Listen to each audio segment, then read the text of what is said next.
যাতায়াতের একমাত্র ভরসা বলতে বাসের সাঁকো। সেই সাঁকো দিয়ে নদী পেরোতে গিয়ে যদি পড়ে যান জলে তাহলে তো কথাই নেই। এমনই পরিস্থিতি রায়গঞ্জের কুলিক নদী পাড়ের খুলশি ঘাটের। একাধিকবার ভোটের আগে প্রতিশ্রুতি মিললেও হয়নি সুরাহা। বর্ষাকালে ঘটে যায় মৃত্যুর মতো ঘটনা, তবুও তৈরি হয়নি স্থায়ী সেতু। পেরিয়ে গিয়েছে দীর্ঘ বছর, আজও পাল্টালো না বাঁশের সাঁকো। প্রাণের ঝুঁকি নিয়ে কখনো ভাঙা বাঁশের ওপর দিয়ে যেতে হচ্ছে, আবার কখনো কুলিক নদী পেরোতে হচ্ছে বাইক নিয়ে। আর এই দুর্ভোগের জেরে নিত্যদিন সমস্যায় পড়েছেন রায়গঞ্জের কুলিক নদীর পাড়ের খুলশি ঘাটের ওপর দিয়ে যাতায়াত করা হাজার হাজার মানুষ। গত বছর বিধানসভা ভোটে এই ঘাটে স্থায়ী সেতুর দাবিতে ভোট বয়কটের ডাক দিয়েছিলেন স্থানীয় বাসিন্দারা। শুরু হয়েছিল আন্দোলন। তারপর নানা প্রতিশ্রুতি দিয়েছেন নেতা নেত্রীরা, কিন্তু ওই ভোট আসে ভোট যায়, প্রতিশ্রুতিই থেকে যায়। আজও সাধারণ মানুষের সমস্যার কথা ভাবেনি প্রশাসন। সেতু নির্মাণ করতে কোনো উদ্যোগ গ্রহণ করা হয়নি বলে অভিযোগ স্থানীয় বাসিন্দাদের। ভঙ্গজীর্ণ বাঁশের সাঁকো দিয়েই স্কুল হাসপাতালে যেতে হচ্ছে 6 থেকে 7টি গ্রামের বাসিন্দাদের।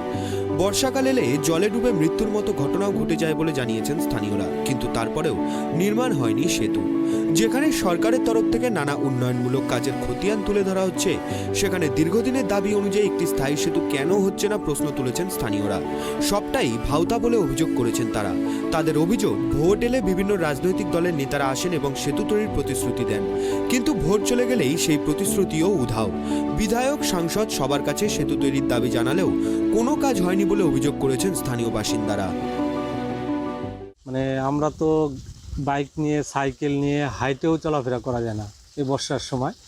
আর এমনি নদীর নিচ দিয়ে যেতে হয়। এই যে এখন তো ভাঙ্গা ব্রিজ, বাঁশের মাচা, ঠিক আছে, এর মধ্যে দিয়ে যাতায়াত করা যায় না, হেঁটে হেঁটে পার করতে হয় সব কিছু।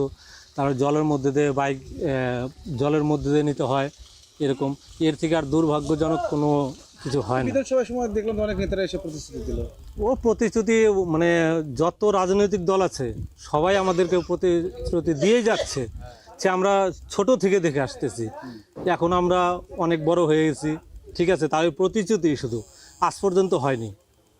স্বাধীনতা আমরা স্বাধীনতা পেয়েছি, দেশ স্বাধীনতা পেয়েছি, 75 সাল পার হয়ে গেল, কিন্তু আমাদের এই মানে আমরা স্বাধীনতা পাইনি এই নদী থেকে এখনো অবধি। এখন চাইছি কি, আমরা আমাদের এই ব্রিজটা দরকার, জনসাধারণ আমাদের সবারই সুবিধা। সমস্যার মধ্যে এর চার সমস্যা মানুষ বসবাস করতে পারে না। দেখুন, ওপার অঞ্চল আছে, হাই স্কুল আছে, তারপরে অঙ্গনারী সেন্টার আছে, অন্তত বহু লোকের বাস আছে। এই যে যাতায়াত খুবই অসুবিধা হচ্ছে। এর আগে তো আপনারা তো আন্দোলন করেছিলেন। আন্দোলন করছি, আমাদের গ্রামের লোকের আন্দোলন শোনে কে বলে। বিধানসভায় দেখলাম যে অনেক নেতারা আসছিল, মন্ত্রীরা আসছিলেন, ব্রিজ হবে ওই বলে যায় ব্রিজ করে দেব, এই পর্যন্ত বলে চলে যায়। ভোটের সময় দেখা যায়। ভোটের সময় একটু দেখা যায়, এসে প্রতিশ্রুতি দেয় ব্রিজ করে দেব, ওই পর্যন্তই শেষ।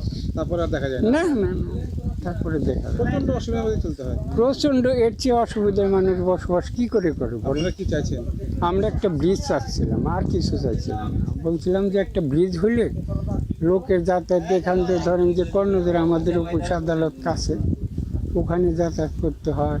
তো অঞ্চলে হাই স্কুল আছে, তো অঙ্গনারী সেন্টার আছে, ব্রিজ হলে ভালো হয়। অনেক গতবার বিধানসভা ভোটে ভোট বয়কটের ডাক দিয়েছিলেন গ্রামবাসীরা। এবারে আর কদিন পরেই পঞ্চায়েত নির্বাচন।